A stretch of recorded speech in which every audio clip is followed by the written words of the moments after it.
Yes, I always keep in touch with the other guys. We get together 2 or 3 times a year anyway, just to have fun. And it's like being back in the faces when we get back together. So nothing's changed, and we have a great deal of fun. And we speak to each other quite a lot, and we're doing lots of things together, so yeah, great.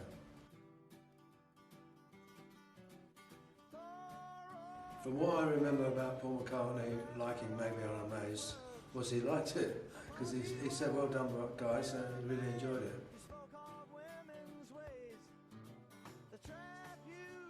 I have no recollection of that at all.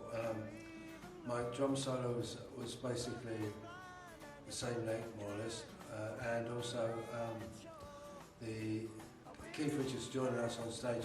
We all loved it. It was great because he enjoyed it. We all enjoyed it. There was no one hated anything. It was great.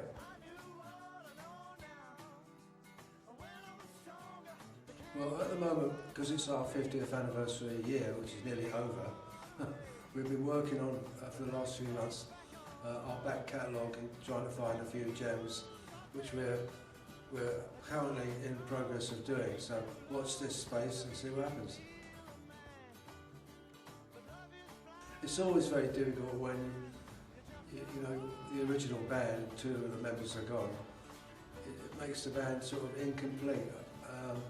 I mean, I'll never forget Rod saying to me when Ronnie Lane left the band, he kind of took the spirit of the band with him, in a sense. But we're okay, it's enough spirits there. Although the 2 of them are not there, we think about them while we're playing.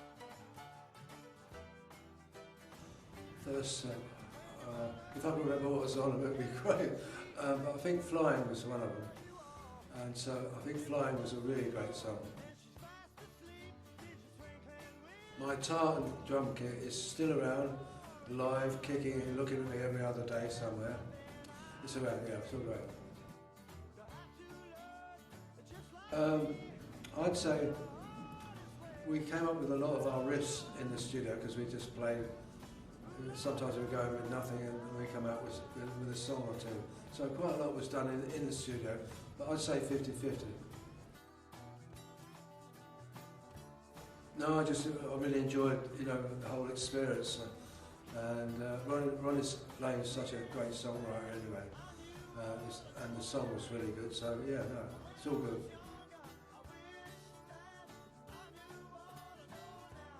Well, the difference between the Small Faces and the Faces was basically they're 2 completely separate, in different bands, really. Although we've got 3 original members in it, it was never intended for us to go. We never saw it as an extension of the Small Faces. It was always to be. The reason we kept the name Faces or Small Faces was because the record company insisted when we first got together. We got a record deal on Warner Bros. And we went to sign a contract, and as soon as we said, well, we're not called the Small Faces. And they said, we can't have all this money then. So we went, all right, we'll call ourselves the Small Faces, just for the first album. And then after that, we've become the Faces, or Faces. So that's how we got our name, Faces. I remember we called it the Chevron Blues because we were all very much dishevelled and pissed out of our heads and stuff. So we decided to call it just decided to tell the truth and call it Dishevelled. It's Dishevelled Blue. Of course we were drinking. That's part of the band's DNA is drinking. I mean, all our livers will never be the same.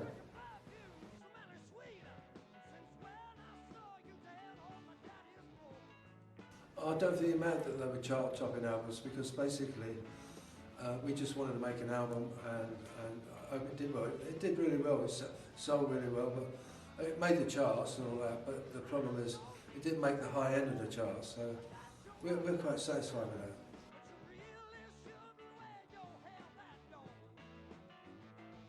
No, it never entered my mind at all.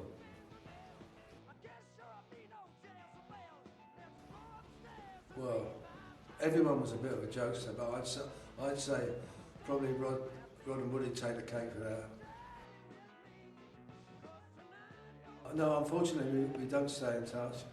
I even, when I went to Japan, asked how he was, because somebody said they knew of him, and they said he's doing fine, he lives somewhere in Japan, and he's still playing. So yeah.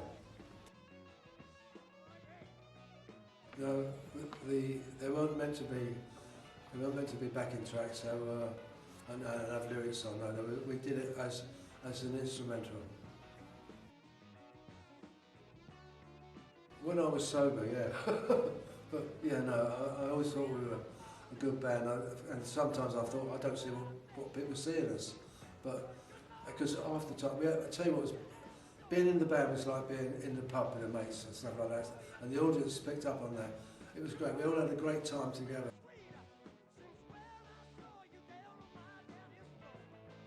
No, we always tried to be out of peak form if we stopped drinking.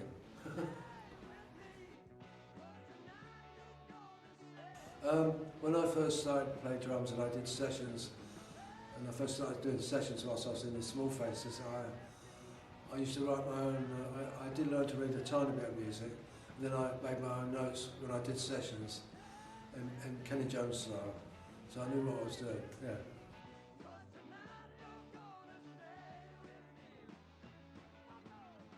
We got so used to that sort of thing. I mean, it was, we liked to play anyway, so it didn't matter whether it was 100,000 people, 20,000 people, or 100 people. We still go to the same show and give it the same input. Yeah, Cobo Hall, we used to play Cobo Hall all the time. One of my fondest memories of playing there, one of the times we played there, was when Tina Turner came out on stage and joined us. She turned up to come and watch us. So we got up on stage and we did a gig with her. She came and did a couple of songs. And that's where my wife's from. You can look across, it's like looking across the Thames. The other side is Windsor, Ontario. That's where Jane's from.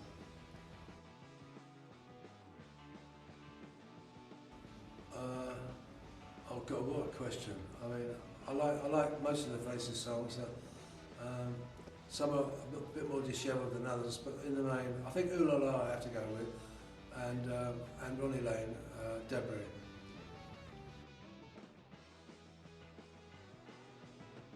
Big. Yeah, no, it felt really good. And although at the time we didn't realise at the time how big it was, but so we just did our gigs and got into it, and yeah, no, it felt great. No, because without Steve, I mean, we never even considered Steve once we formed the Faces, because basically we all had a different band and we were concentrating on that. So I never thought about we missed Steve, only emotionally as an old colleague, friend in a former band. But no, because Rob was in it and Woody was in it, so. Of course we didn't cause any trouble at any hotel. That's why they named the Hyatt House, spelled H-Y-A-T-T, right, the Hyatt House. It was renamed the Riot House once we stayed in it, because TVs went out the window, and yeah, no, of course we did. Oh, too many.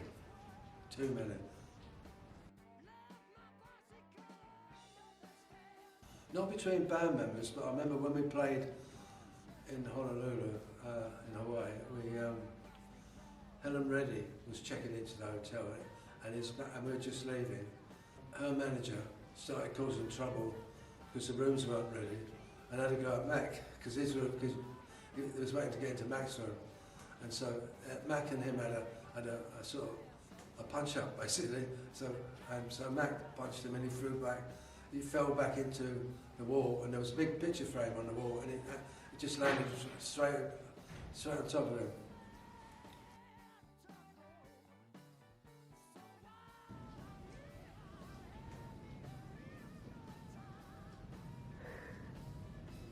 Don't know. Proudest moment, hold on. Let me think.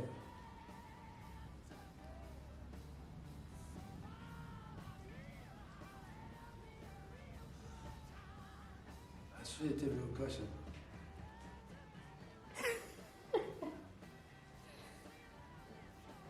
Ten hours later. I had lots of proud moments.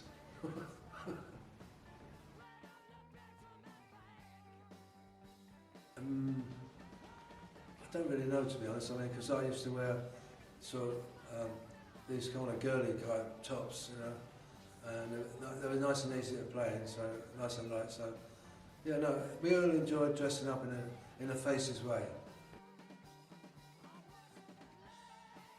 Sporadic. I mean, everyone was writing songs.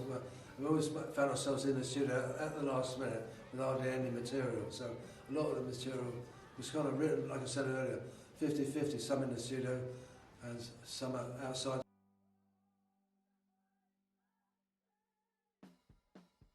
I think if we had I think if it stayed together as a band, we'd have gone a lot further, let's put it that way. Oh, because we already had tours booked, Tetsu came in and sort of fitted in quite well and made us laugh because we had to prop him up against the amps because he'd drink a bottle of Teachers or two every day. I think it was a collective collaboration on a part of the soul.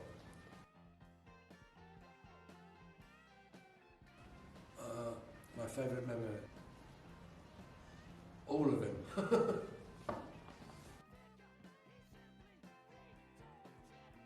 Well, we recorded a lot with Glyn Johns as our engineer, producer, and we enjoyed working with him. We did most of our stuff was recorded in Olympic Studios in London, in Barnes. And it was great in #1 studio. It was a great big room, so I used to get a great drum sound in there. Great working with Glyn. He always got me a great drum sound. We all liked it. It was lots of space there.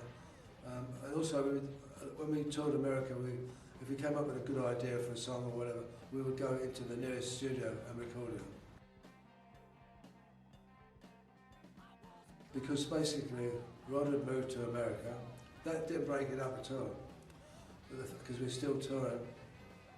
And then Ronnie came to us and said, Mick Taylor's left the Stones, and Jaggers asked me if I could stand in for Mick Taylor on their next tour while they looked for another guitarist. I should have seen the writing on the wall then, because basically we said, yeah, Ron, no problem. But remember, when you come back off tour with the Stones, our tour starts immediately. So we all met in Miami and rehearsed in Miami. But Woody came back more a stone than a face. So Rod and I looked at each other, no, the writing's on the wall there. Well, like I said earlier, we are working on, we're delving deep into our back catalogue and stuff, between what I've collected, what Ronnie Wood's collected, what Rod's collected, all kinds of things like that. So we're now amalgamating the whole lot, and there's some real gems coming out, so it's going to be good when we put it all together.